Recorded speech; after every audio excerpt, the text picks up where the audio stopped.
All right, hello again. We are speaking with Yolande Hylton, a graduate of the MSc HRD program, I'm very proud to say. But right now, Miss Hylton is doing her doctorate with small businesses in Jamaica, small and medium-sized businesses in Jamaica. And we were talking earlier, and she mentioned to me that there seems to be a little problem in small and medium-sized businesses in Jamaica and HR.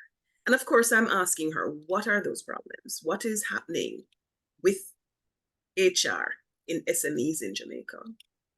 All right, thank you for that question. So, based on what I've been finding thus far, unfortunately, smaller companies do not necessarily have HR departments, or if they do have an HR department, it's an HR department of one, which means that the practitioner is stretched in terms of being able to identify and not to identify, but to execute on strategic initiatives.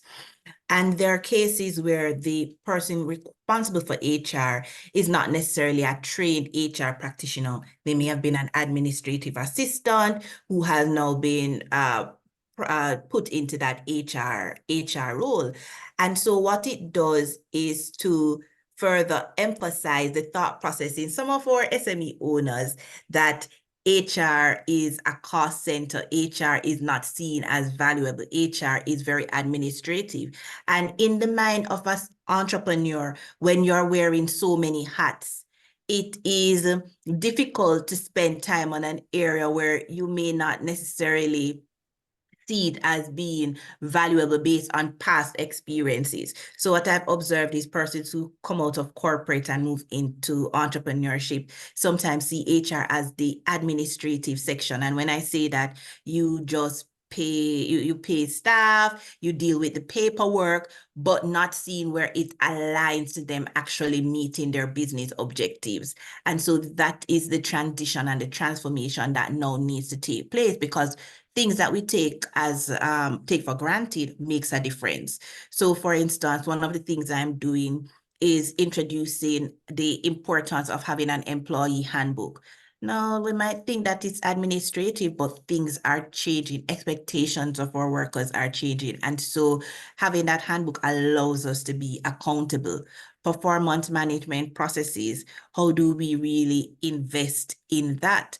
And so HR is critical for small businesses to meet their bottom line. Once you hire your first person, you have entered the realm of HR. Sorry to break it to you.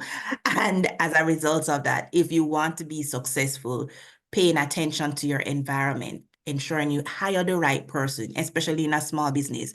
You can't afford, based on the size, to have persons who are not willing to contribute. And so if HR is not taken seriously, it can have a detrimental impact on your organization overall. You were mentioning to me earlier, though, that part of the problem is that we have all these groups of people in the organization. Tell me, some of the problems that people have managing and small businesses. As you say, you might come out of corporate. You may not have been in direct contact with the workers. So you had people buffer you, your assistants, your vice presidents. Those people buffer you with the staff. But now you own your business. So now you have to deal with it, or now you actually deal with it, even though you don't have to if you were to hire an HR person. But tell me about some of the problems that you've seen happening in Jamaican organizations that having an HR person would help with. Well, I've seen labor issues take place in terms of dismissal of staff members. And a part of that, again, Illegally, I yes, imagine. yes, because there is no documentation, or I'm now so frustrated because this person isn't doing what they're supposed to do. And I just want to, for want of a better word, fire them. But there is a process. If the person was to go to the labor ministry, you'd be in a serious trouble because there is a grievance procedure that should be in place, hence even having that employee handbook. So performance management becomes important. There's an opportunity to leverage data or introduce systems to keep all your information in place. We now have the Data Protection Act. Have you actually put things in place to ensure that your information is confidential. Your people data is confidential. That is important.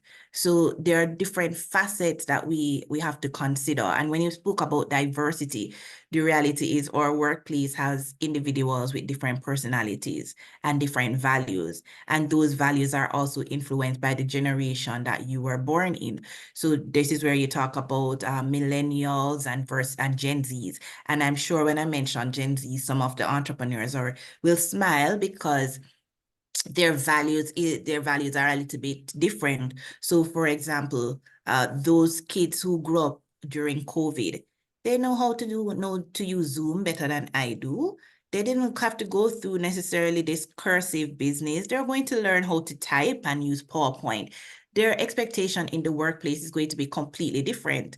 My parents worked somewhere for 30 odd years, right? Persons now are more willing to leave. If I'm frustrated, I will take a chance and leave. And so it's important for us to understand that individuals have different values.